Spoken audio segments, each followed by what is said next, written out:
All right. So what was the moment that made you first start going viral? Dressing like the Migos in Chicago on the train and on the bus. Okay. What year was that? I said about 2014, 2015. Okay. I know I've been doing this about 10 years. I've been in the entertainment industry for about 10 years. Yeah. So you went viral from that, and then what happened after that? Like folks just got to reaching out to me. Like I've been interview after interview. I'm trying to get the story to see why I'm doing it, where it came from. And then after that, the folks like, you already got the image, you might as well start dropping music. And when I started doing it, I think I started like 2018 with the music. So you was never rapping before 2015, right? No. Okay. I never touched the mic until 2018. Right. What was your first project? And how did your fans first take to it? Like my first feature with my brother YDB, shout out, Young Dirty Bastard, that's my man, because it's the one for him. Like he the one that first had reached out to me for a feature. So shout out to him, one of the city's hottest battle rappers. Go check my mains out. Yeah, he reached out to me because he seen me going viral and all that. And then once he did that, like the song we did, it was called Back That Life, which was hot.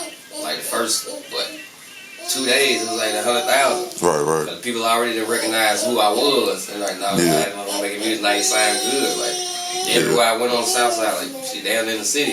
Like, damn, bro, we fucked the song, it was hard. Like, yeah, I appreciate that. Right. Then from that, the stuff just started rolling in. A couple other people reaching out to me for features. And shout out to my man, District Capone. He put me in the studio, too. He the first person to put me in the studio. And Jolly Eddie come get me from the city. Just knock out stuff at the house. I just got to write it. So that's why I did, I think, my first album. I dropped my first album in 2020. That's the most money I ever made off of anything. Streets Time I Won, my first album in 2020. I've just been prologuing niggas since I got started, just doing singles after singles. So from 2015 all the way to 2020, you was just dropping singles? Yeah, I would, yeah. Okay. A couple features here and there. Not really working with too many people, but yeah, a couple features. Once I found out how I sounded on my own, I'm like, I don't really need to work with nobody else, because like, who really messing with me? Like, who really taking me serious? At that time, I was still getting trolled by everybody. Yeah. So how was the trolling? Like, what all was going on? Man, every time somebody see me, they still get a little bit to the day. Like, that's the fake Migo, that's for Migo, that's Offset, that's Setback, all that. Yeah, shout out to my homie, big homie Block, Setback. Like that, and then the Ontario, like that's when all the big things started reaching out to me. I'm like, man, I felt the love for sure. Yeah. So did the Zach TV come before or after you started rapping? 2017. So yeah, because I kept going viral and all that. Somebody reached out to me and told me Zach TV looking for me, I think on Instagram. Then he had sent me a DM. Told me they wanted to interview me. Then they had pulled up on me when I was on the south side. Yeah. And after that shit, everywhere I went to see, like, his shit was doing big numbers. Like, RP Zach TV, his shit was doing big numbers. Everybody watching him at the time. So everywhere I went to see today, that bro from Zach TV, like, how you get that? Like, how much you had to pay for that? Like, I ain't paying. Usually you do have to, but he ain't trying me for that because you knew who I was. Right. Like, when you making big numbers and then everybody recognize you. Shit, the big people they're gonna come to you. That work. People gonna recognize you. When they see you got motion, they gonna come to you. Right. So out of all your interviews, you never paid for none of them? Never. Okay. It was all out of love because people knew who I was and the motion that I had. They came to reach out to me. But them the scoops and stories that you want to get. Somebody that's trending, somebody that's popping, you want to get their stories. You want to see what's going on. See what all the fuss about. Okay. So they didn't capture my little stories from then on to now. Pretty much still consistent, but as I go on, I'm doing a little bit more. I'm rising. I'm bigger than I was before in 2015, 10 years later. So you from Atlanta, but you spent time in Chicago? Yeah, I go back and forth for the kids, for my children. So the only reason I'm still here, my kids. So I'll be back and forth a lot. I'll be there, then I'll be here. All right. Pretty much where my kids go, I go. Right. So so you went to high school down there, or you went to high school up here? Down there, and then I went. Then I finished up here. What high school up here? West House. West House? Oh, okay. Yeah. Over there on the west side, right? Yeah, shout out to the west side. Right, right. Call it Crip, so. Okay. How did you meet the Migos? You related to them, right? Man, the cat out the bag, man. It's been about 10 years now. No. I just used Debbie Entertainment to get my foot in the door. And it worked. But we did grow up in the same neighborhood, though. That is true. I ain't related to him. Everything else, we did grow up in the same neighborhood. So a lot of my music I wore, like early, as you can see, the wire and culture. A lot of my music was going to that, so I was heavily influenced. That shit was real. But as far as being related to him, nah, I just kind of used that to get my foot in the door, just to pretty much give me a reason on why I'm dressing the way I'm dressing, because pretty much I'm dressing like where the hell I'm from. Right. I'm the only person dressing like that. It just wasn't common in the city. That's normal down there. But you bring that shit up here, yeah, a lot of people gonna be like, who the fuck did? That's why they were taking so many pictures of it, why I kept going viral. Because what's normal down there was fucking popular to folks up here. Okay. Yeah, So we did grow up in the same neighborhood. So you actually know them, you just not related to them. Yeah. Okay. I ain't gonna say motherfucker hung out all the time like how they were all through together, but pretty much same neighborhood even before they were the Migos and they the Polo Club.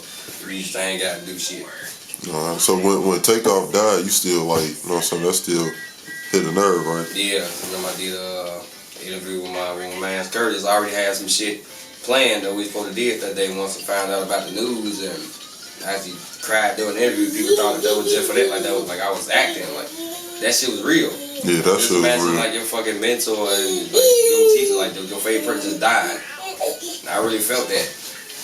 That shit really hit different. I felt that shit, because that's where a lot of my inspiration came from. People say he was the best one in the group. To me, he was. See, that's like your mentor just dying. Like, yeah, I'm gonna take that personal.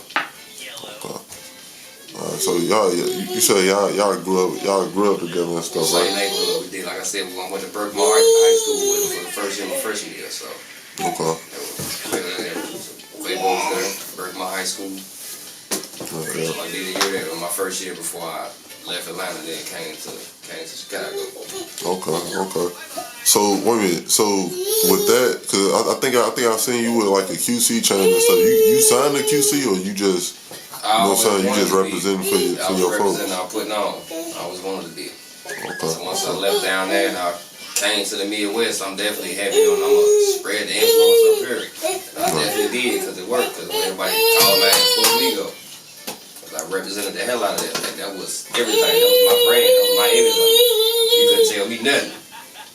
So wait a minute, have they reached out to you or anything? Like we talked to them a couple times, and they told them what it is the motherfucker had to do and the ins and outs and what it is that was supposed to be done if I wanted to be down for sure.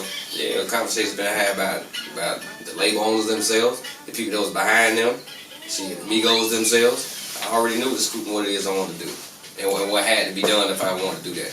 But back then, I wasn't in a position to do all the stuff that needed to be done as far as financial wise. I was just getting in the game, so of course I wasn't making as much money as I am now. But after a while, like 2019, I let it all go.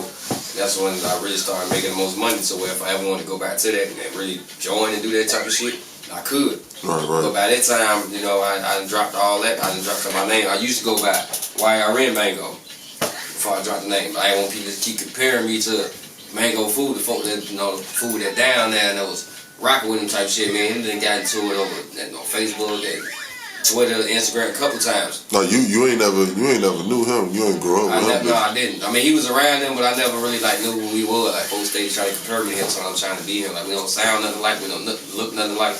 And none of it. It was just some shit because of the name. The name was similar. So that shit got irritating as hell. Like I'm tired of y'all still comparing me to the dude. Like, so I just after 2019, I'm gonna just drop the YRN shit from my name, just come up with my own brand, and that's what I did. Okay. So 2019 was the last video I dropped under the name YRN Mango, and everything else after that, shit, I just thought of my grandma. I'm like, it's just Mango 95. So from doing that, that's when I was making clothes and doing all that. So I went from the clothing line to a music label to my name. Okay. So I just incorporated all that into one at the time. Well, Takeoff being gone, they might as well just add you now. Shit, they ain't even rocking with each other right now, so I mean, they gave us some years of what it was. They gave us some years so that we can live and we can always reminisce on that. Like as I always tell myself too, even if the group do disperse, it ain't gonna never be like what we said. They gonna never be the same. They gonna never like be a group again. That's cool. But with the experience that I got and all the studying I did on them before he passed and when they was coming out, I can be all they ass in one. I can be the group.